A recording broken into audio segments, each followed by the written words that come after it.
make you happier than this ad being over? Your experience selling your car at Echo Park Automotive. In our continuing look at how the weather is impacting Central Florida, forecasting change, some Duke Energy customers got a pretty big shock when they opened their January electric bill. The utility began requiring customers spend at least $30 a month. If they didn't, they were charged money to make up the difference. News 6 investigator Eric Sandoval found out that is making a lot of customers angry.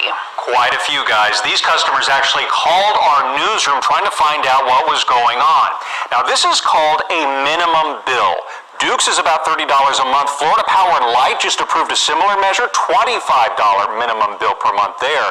We found out this comes as the legislature is looking at greenlighting this for all utilities.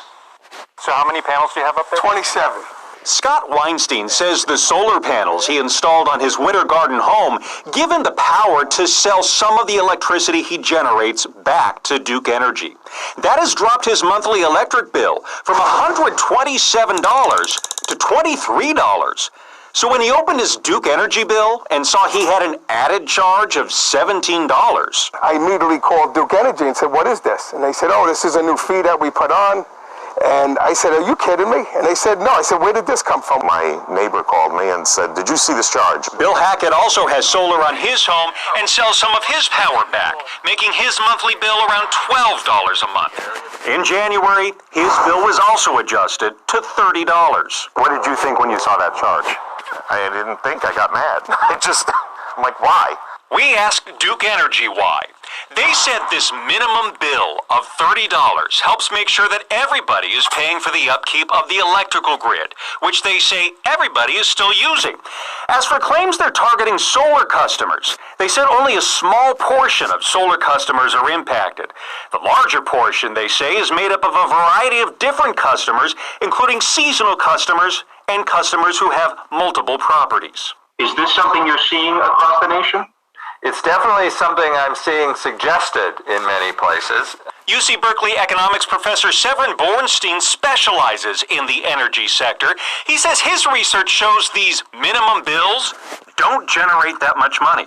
The problem is, if you institute the minimum bill at the levels they talk about, they're talking about $25, $35 a month, it has so little effect. There's so few customers who are below that level that it really doesn't raise much revenue at all. The new minimum bills come as lawmakers in Tallahassee consider changing rules on solar electricity. Senate Bill 1024 and House Bill 741 would end what is called net metering and prevent solar customers from selling their excess power back to utility companies at retail prices. That could mean higher bills. Weinstein agrees. And now we're actually talking to friends who were thinking of solar, and now they're all laying back. They're saying, "Well, why should we?" They're afraid of what's going to happen.